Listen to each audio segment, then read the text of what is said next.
Hey guys, and welcome back to my YouTube channel. For today's video, I'm going to be doing a Lightroom tutorial. Now, I actually haven't done a Lightroom tutorial in a little while, so this is my first one in a little while, and I'm going to be doing a few more of them. So if you do have any requests for Lightroom tutorials, make sure you do put them down in the comments section below. And today's video is going to be all about how I like to edit my editorial images in Lightroom. So for most of you, you'll probably know that I do tend to use Capture One more so these days for my color grading, especially, but I do still use Lightroom from time to time, and I used it for a very long time over the course of my career. And I completely understand that there's people out there that prefer to use Lightroom over Capture One or other programs.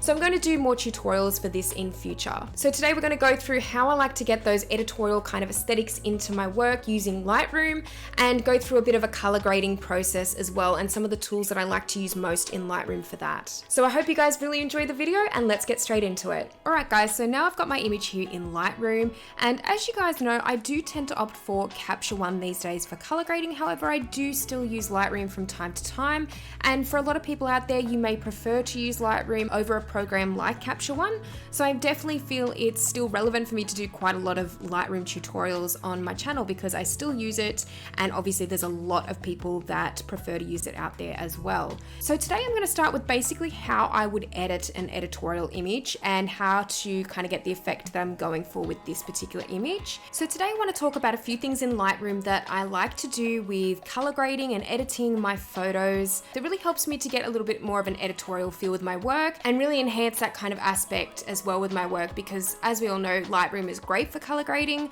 I tend to prefer using Lightroom and Capture One for that over Photoshop these days because I do feel it's easier to kind of get the color grade that you want. Now, first off, I would make any adjustments. So in this particular tab here in the basic tab, I would go through and really change any of the exposure and the basics that I really need to adjust. So with this particular image, I'd probably just lift the exposure very slightly, and then maybe the shadows up just a little bit too.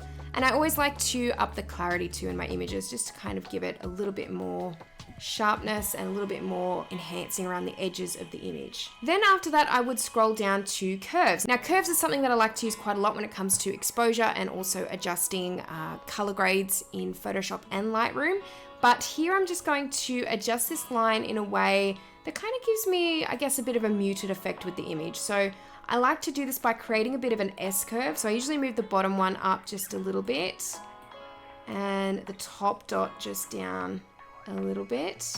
And that's muting kind of the shadows and highlights a little bit. It's sort of lifting the shadows a bit, and it's bringing down the highlights a bit, so it kind of has that muted effect. So you can adjust this S curve a little bit more. And sometimes I like to have just a little spot here in the middle that kind of just lifts the midtones a little bit more in the image. So just to show you what that's done, just turning that on and off, it kind of just gives it a little bit more brightness, but also a little bit more of a vintage kind of style effect, which is what a lot of editorials do tend to have in the color grading. And then I would make my way down to the color grading section. So the color grading section in Lightroom has changed a little bit over the years, but this is currently what we're working with. So I usually like to adjust the shadows first. I kind of use it as a bit of a base for the color grading that I have in an image. And I'm gonna kind of move it a little bit more over to just the cyan blue side. I just kind of want a bit more of a cool effect in this particular image in the shadows. And then in the highlights, I'm actually going to move this up. So this is only going to affect the highlights of the image, and I'm just going to kind of go around and really see what kind of looks good. So I kind of like just kind of enhancing, I guess, a bit of a pink tone across the skin, and that kind of like how that looks. And then we can also adjust the midtones too. Move that just down to between the blues and purples, kind of just in this particular area. And just to show you what that's done with the color grade there. See, it's really simple to color grade in Lightroom these days, and I really enjoy kind of moving the sliders around, experimenting with what looks good. Just going to kind of move the balance of that just down a little bit. And I'm also going to go up a little bit more to the HSL bar here. So the HSL bar I usually adjust in Lightroom if I'm adjusting skin tones and doing skin tone color correction. So to do that, I would go over to the saturation bar, and quite often you'll find that most skin tones do fall within the orange and reds of the image, and sometimes the yellows as well. So I would just adjust these and bring them down a little bit. just to not make them too oversaturated, just bringing the reds down a little bit as well. And you can also do a little bit of further color grading here. So what I like to do is go across to color here, and then I would start to play around with the hue a little bit as well. So you can kind of move that across. Just going to move the hue up a little bit there on the orange. We do have to be quite wary of the skin tones in this image and in any portrait image for that matter, because you are going to affect them a lot unless you're masking. And then we're going to go up to vibrance. I just want to kind of drain the image a little bit more here, kind of give it that desaturated effect. And then moving back down to the midtones here, I might just kind of move that across a little bit more just to warm up the skin tone slightly. You can also adjust the contrast if you like a little bit more contrast in your images. I do tend to like a little bit more contrast as well.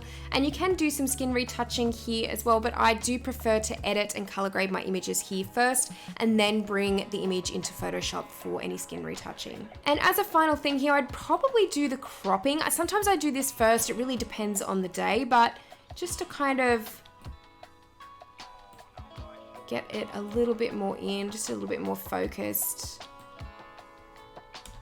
And that's probably how I would crop that particular image. You can also adjust your white balance if you feel you need a little bit more adjusting there. And I'm pretty much happy with how that looks. It's kind of got a bit more of a moody, softer, romantic kind of effect, which is exactly what I wanted with this image. But this really all does come down to experimentation. I don't usually have exactly in my head what I want in a color grade from Lightroom. Quite often I will go to Pinterest and do some research there first, try and get some images as inspiration for color grades. But I'm going to show you a quick before and after now. So this is the before and then this is the after. So it's quite a drastic change in terms of a color grade. I could have gone even further. There's so many different ways that you can add different color mixes into your color grades in Lightroom. If anything, I'd probably just bring down the highlights just a little bit and maybe the whites just in the second image just to kind of mute it even more. But that's how I would edit my images in Lightroom and how I would get more of an editorial color grade. Thank you guys so much for watching this Lightroom tutorial today. If you liked it, please give it a thumbs up. And if you haven't subscribed to my channel already, make sure that you do, because I'll be posting a lot more content in future. Let me know if you've got any requests down below. And if you're interested in learning more with me, I do have my courses that are currently available on my website, my education website, which is linked in the description box below. Make sure to head over there if you're wanting to learn a little bit more about the post-processing process and how you might retouch beauty and fashion images. I've got quite a bit of content over there for that. But thank you guys so much for watching this video again, and I will see you in the next one. Bye!